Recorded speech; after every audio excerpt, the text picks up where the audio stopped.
Alors, salut à tous, j'espère que vous allez bien. Bon retour dans notre cours de mécanique des sols ici. On va essayer de progresser un peu. On va essayer de commencer un nouveau chapitre de notre programme. Il s'agit du chapitre numéro 6. Ce chapitre concerne compactage du sol. C'est quoi le compactage du sol? OK?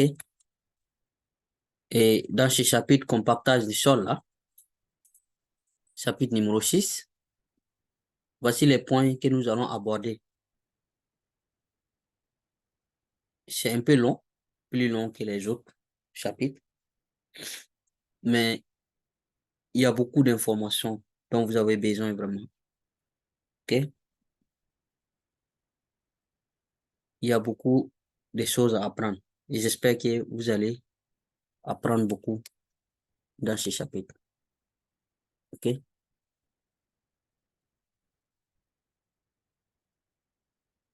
Donc, pour cette vidéo, je vais juste faire principalement l'introduction, juste introduire, introduire le chapitre et vous montrer ce qui vous attend, comme ce que vous allez apprendre comme information. OK? Donc, on va juste aborder ces deux points-là dans cette vidéo. L'introduction et puis les principes généraux de la compaction, du compactage. Donc, on commence par l'introduction. Donc, c'est quoi le compactage? C'est quoi le compactage du sol? Donc, ce chapitre-là, avec ce chapitre, dans ce chapitre, nous allons faire des discussions vraiment détaillées. On va essayer d'aller dans le maximum de détails possibles sur tout ce qui est compaction. Compaction au labo, compaction sur le terrain. OK? Nous allons aller pas à pas et dans les détails pour tout expliquer. On est d'accord? Donc, ce compactage-là est vraiment quelque chose de très important et essentiel dans la construction des structures, des remblais d'autoroutes ou des barrages en terre. En réalité, c'est important pour beaucoup d'autres structures même. OK? C'est dans presque toutes les structures, il y a ça. On a besoin de comprendre parce que même les tassements, le fait que le sol tasse, c'est du compactage aussi. C'est compactage naturel. OK? Donc, vous avez besoin de comprendre compactage parce que ça permet d'augmenter le poids unitaire, c'est-à-dire le poids volumique des sols meubles, des sols lâches là. OK?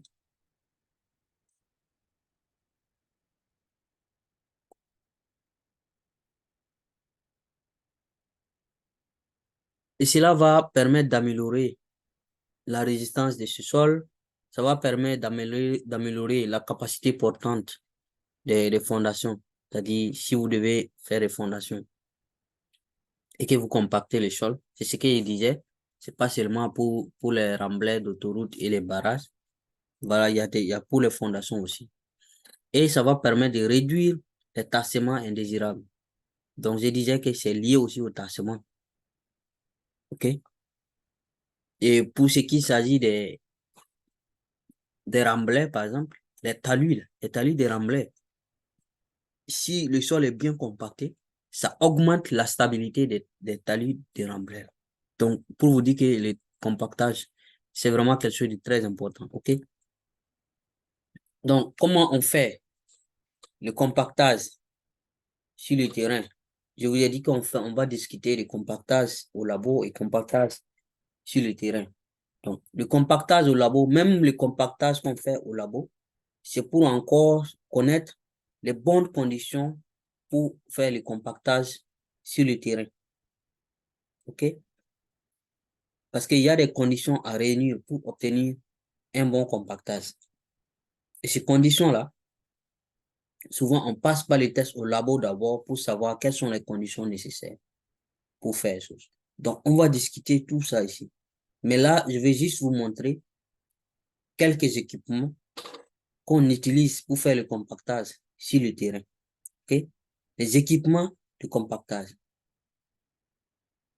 Je ne sais pas si les noms, ça c'est directement traduit de l'anglais en français.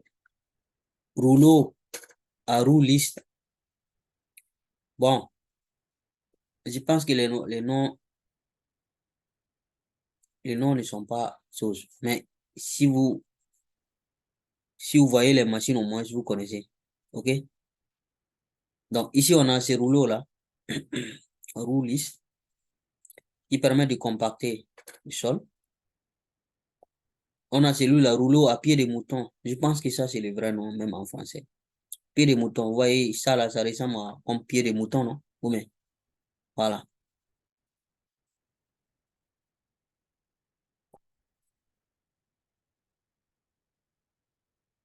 Des rouleaux sur pneus. Ça, c'est juste des trucs plastiques, des pneus plastiques. OK? Des rouleaux vibrants, vibrocompacteurs. OK? Donc, celui-là, c'est lourd. En plus de ça, ça vibre. Et la vibration, là, le fait que ça vibre, là, ça permet de densifier encore plus en profondeur. OK? Donc, il y a des particules de sol en profondeur. Peut-être c'est pas trop en profondeur, mais en tout cas, ça ne se limite pas seulement qu'en surface. OK? Le fait de vibrer, là, ça fait bouger les grains là pour les mettre ensemble.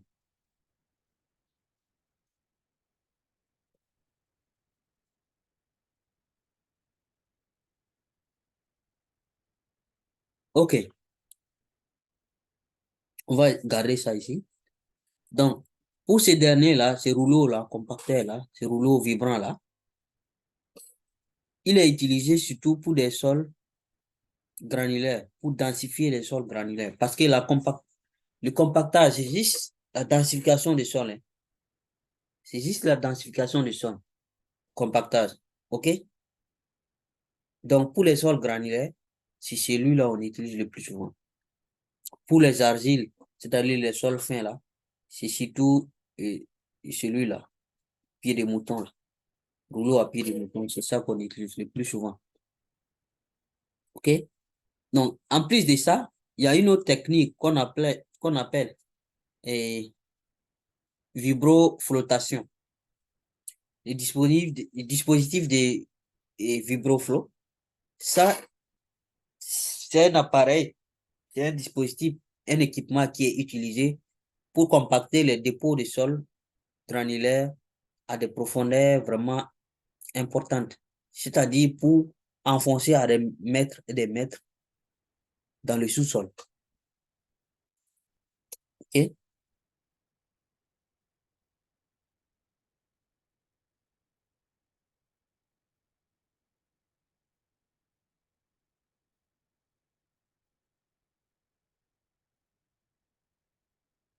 Donc, cette technique-là, voici un peu cette photo qui montre comment ça se passe. Donc, vous enfoncez cet équipement-là en profondeur et ça va permettre de vibrer comme ça. Voici la tête de l'appareil en question. Si vous enfoncez, le fait que ça vibre, OK, ça permet vraiment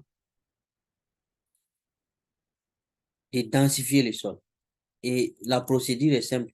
Il suffit juste d'enfoncer ces trucs-là dans le sol en profondeur et vous envoyez la vibration. Le fait que ça vibre là, ça permet d'identifier le sol et vous enlevez après, vous allez avoir une bonne partie de votre sol qui est bien densifiée. Voilà comment ça se passe. OK? Voilà. Donc, pour ce chapitre-là, comme j'ai dit, nous allons couvrir les principes du compactage, à la fois sur le terrain et au labo aussi. Donc, nous allons aborder les sujets suivants. D'abord, méthode de compactage au labo. Okay? Ça sera peut-être la première question qu'on va discuter. Le premier point qu'on va discuter après. Comment faire le compactage au labo? Comment ça se passe exactement, les tests au labo? Quels sont les facteurs qui affectent, qui influencent le compactage en général? Okay? Quels sont ces facteurs? Et quelles sont les relations empiriques liées au compactage?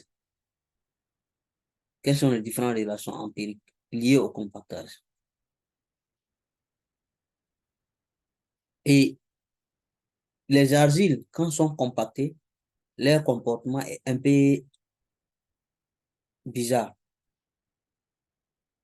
Donc, nous avons besoin, comme vous le savez, les argiles, c'est toujours compliqué. Là où il y a les argiles, c'est toujours compliqué. Donc, nous avons besoin de savoir quelles sont les propriétés et les structures des argiles, ben, on va dire des sols cohérents compactés.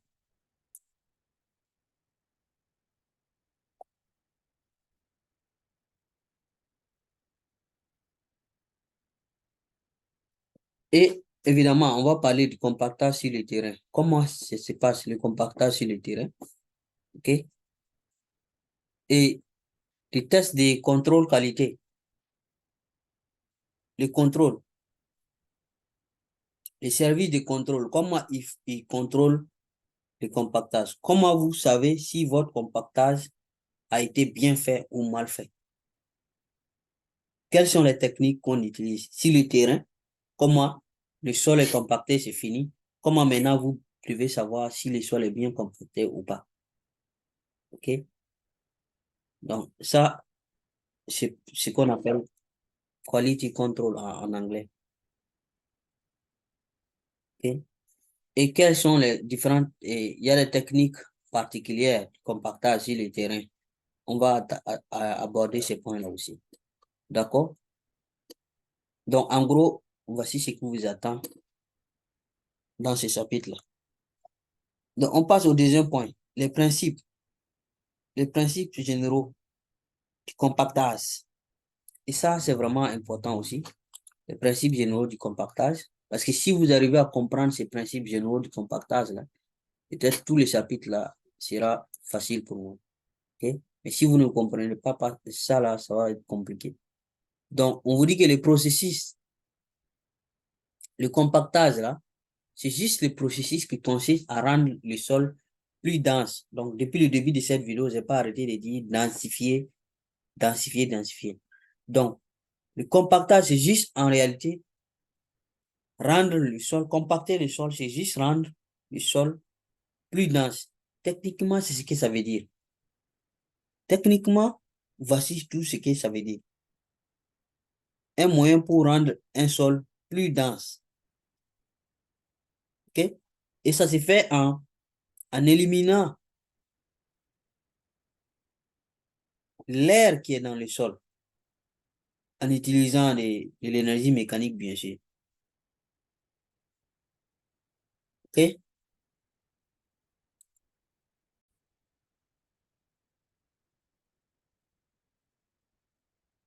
Donc, le degré de compactage est mesuré par le poids unitaire sec du sol. Ça, les raw dry, là, les raw D, c'est ça qu'on utilise pour juger si le compactage est bien fait ou pas. Le degré de compactage.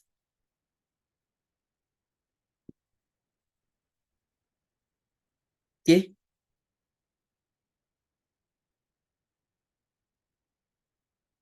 Le degré de compactage est mesuré par le poids unitaire du sol, le poids sec, c'est-à-dire le poids volumique sec, le raw dry, là, le raw D du sol. C'est ce raw D là qui nous permet de juger si le compactage est bien fait ou pas. Tout le chapitre va tourner autour de ça. Donc, vous avez intérêt à garder ça en tête. Le raw D, vous avez vu raw D depuis le début de ce programme-là.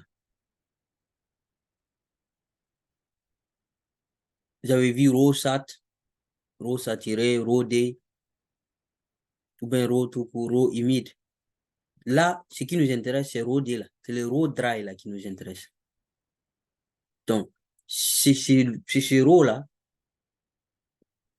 ou bien c'est gamma là. Peut-être c'est gamma, gamma dry, gamma D. Ces raw là, peut-être. Bon, il y a d'autres qui utilisent raw aussi. Soit c'est masse volumique, soit c'est poids volumique. Mais là, on parle de poids volumique. C'est raw ou bien c'est gamma. Raw D ou gamma D. S'il vous plaît, il faut garder ça en tête. C'est ça qu'on va utiliser pour juger si le compactage est bien fait ou pas. Voilà. Le truc est qu'avec le compactage, quand vous ajoutez de l'eau dans un sol qui est sec, le sol est sec et lâche, c'est pas chose.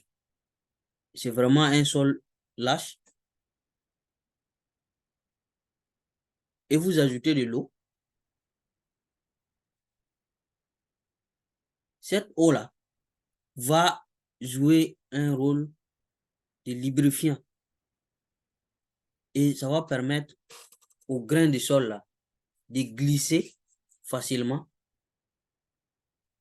et se serrer entre eux pour faire un réarrangement entre les grains du sol. Donc, combler tous les vides là. Donc, c'est ça qui fait que quand vous ajoutez de l'eau, c'est facile de compacter quelque chose. OK? Donc, c'est ça le rôle de l'eau. Donc, si vous avez initialement un sol qui est sec, au fur et à mesure que vous ajoutez de l'eau, vous augmentez la teneur en eau, le oméga là, si vous augmentez. Le poids unitaire sec, parce que je vous ai dit ici, sur le poids unitaire sec là, le poids volumique sec là, c'est gamma D là. C'est ça qu'on utilise pour juger si c'est bien compacté ou pas. Donc, on vous dit ici, au fur et à mesure que vous ajoutez l'eau, le poids unitaire sec, le poids volumique sec là, le gamma D là, après compactage, ce gamma D là, il augmente. Donc, vous ajoutez de l'eau, le gamma D augmente. Vous ajoutez de l'eau, pas ajouter seulement, vous ajoutez et puis vous compactez. Compactez là, vous tapez le sol. De toutes les façons, on va voir ça à partir de la deuxième vidéo de ce chapitre-là, comment on fait le compactage. Okay? Voici un schéma qui permet d'expliquer ça un peu. Au début, vous avez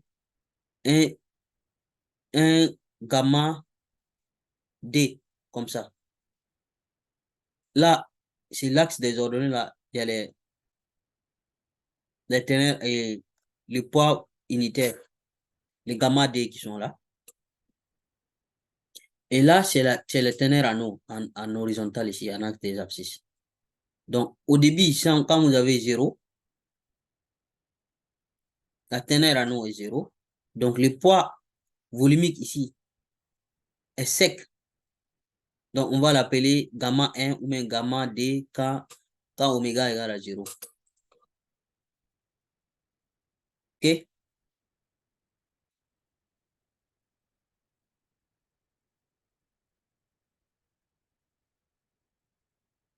Donc, vous ajoutez de l'eau. Vous voyez, la teneur en eau augmente ici.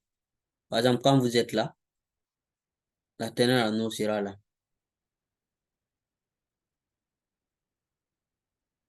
Ok? Donc, vous ajoutez de l'eau, c'est-à-dire la teneur en eau augmente, et le poids unitaire aussi va augmenter, en quelque sorte. Donc, on garde cette figure ici.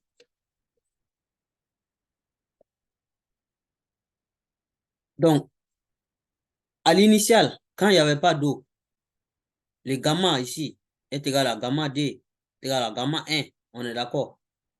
Parce qu'il n'y avait pas d'eau, donc le gamma est égal à un gamma sec. Voilà. Donc, c'est ce qui est écrit ici. On peut facilement écrire ça.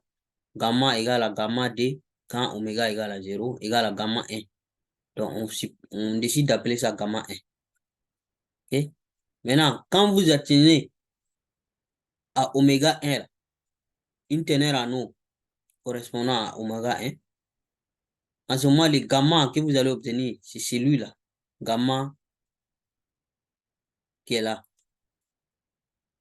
Gamma D ici. OK? Donc là, c'est quand vous avez teneur en eau égale à oméga 1.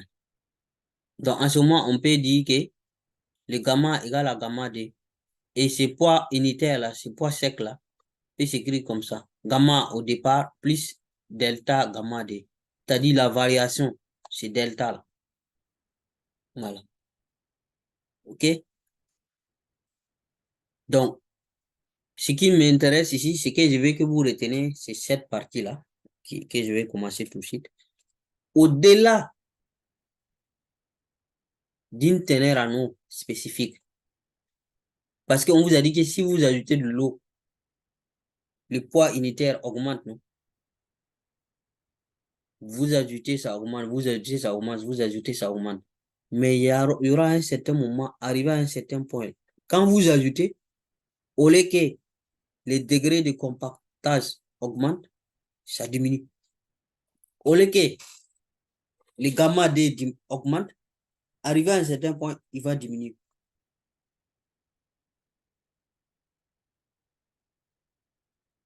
OK? Donc, c'est ce point-là. Tous les chapitres là-bas tourner autour de ce point. Ici, là, le point qui est là. Le oméga D. Ici, vous voyez? Quelle sera la quantité d'eau alors qui va nous donner le maximum gamma D? Parce qu'on vous a dit, je répète encore, à l'aide du gamma D, là, on peut juger si le compactage est bien fait ou pas. Encore une fois, il faut répéter. C'est à l'aide du gamma D qu'on juge si le compactage est bien fait ou pas.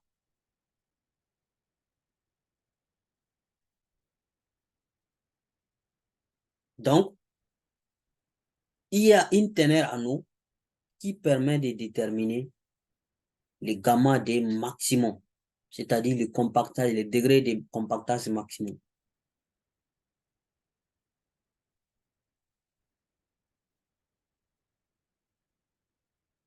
Comment trouver cette teneur en eau là? C'est ça notre combat. C'est ça ce chapitre-là. Tout le compactage au terrain ou même au labo va tourner autour de cette quantité d'eau là qu'il faut mettre. Donc, au-delà de cette quantité d'eau spécifique là, quand je dis quantité d'eau, c'est teneur en eau, hein, je suis sous-entendu teneur en eau. Donc, au-delà de cette teneur en eau spécifique là, toute augmentation supplémentaire de la teneur en eau, c'est écrit humidité, mais ça doit être teneur en eau, va tendre à diminuer le poids volumique unitaire sec. OK? Donc, la raison est simple. C'est parce que quand ça arrive à un certain moment, l'eau là va aller remplir les espaces qui auraient dû être remplis par les grains du sol. C'est-à-dire les vides que l'air là occupait là. l'eau va aller, puis tout. Mais si l'eau occupe tout, les grains de sol là vont rentrer où maintenant? Voilà. En même temps, s'il n'y a pas l'eau aussi, les grains de sol là ne peuvent pas glisser facilement pour aller se resserrer. Là aussi, c'est compliqué. Donc, il faut mettre de l'eau, mais à une quantité optimale. Non, le mot est lâché. Optimal. Optimum. Optimal. Optimum. Ça veut dire que c'est pas trop petit, c'est pas trop grand. C'est optimum. Et ça va nous donner une densité élevée. Densité sec. Parce que c'est le rho, c'est le gamma D, ou bien c'est rho D là, maximum là qu'on cherche. Vous voyez, non? C'est le rho D, le sommet là qu'on cherche. On veut atteindre une densité de gamma D là. Le maximum, le sommet des sommets ici. Voilà. Maintenant, la teneur à nous correspondante, c'est ça on cherche. Quand vous voyez, même si le terrain, les citernes qui versent de l'eau sur la route, vous faites les remblais routiers. Ces citernes d'eau-là, l'eau là n'est pas versée au hasard. Il y a une quantité, la quantité doit être calculée au labo d'abord pour savoir combien de passes le citerne là va passer, avec quelle vitesse. Là, on peut savoir la quantité d'eau que le citerne là a versé. Et si on connaît le débit de l'eau de la citerne. Ou bien, voilà.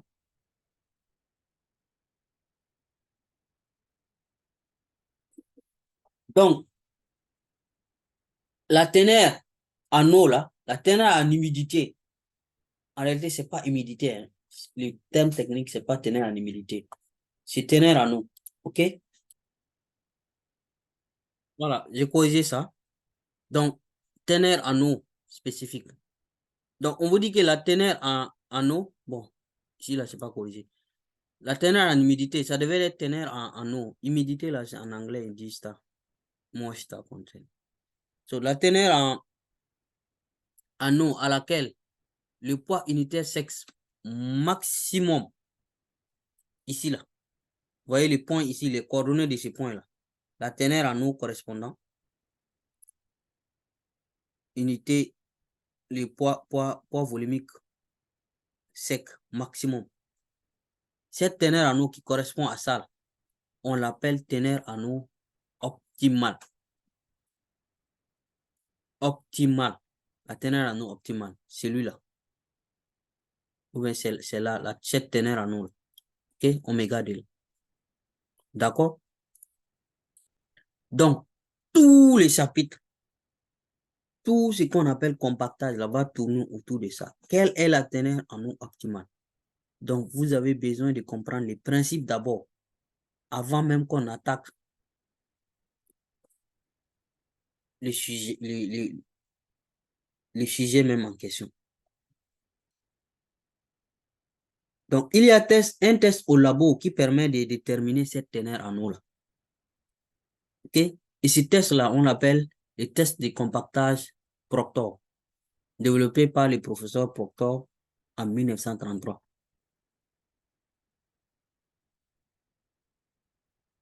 OK? Et ce test est aujourd'hui largement utilisé pour déterminer le poids sec, le poids maximum sec, le poids unitaire maximum sec, c'est-à-dire le poids ici, là, correspondant ici, là, et aussi cette teneur en eau optimale pendant le compactage.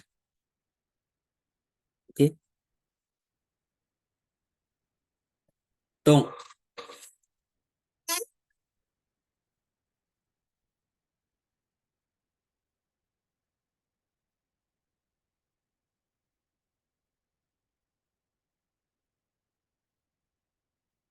ce test de Proctor, là, compactage Proctor, là,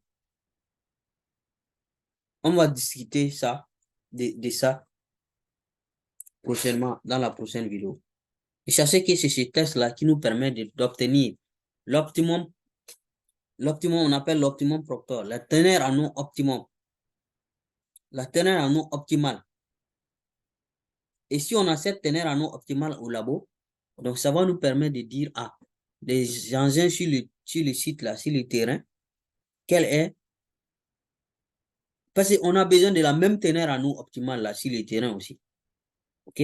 Donc, on va dire aux engins là, voilà, et comment vous devez verser l'eau, quelle vitesse vous devez, avec la citerne, vous devez passer avec la citerne, ou bien combien de tours.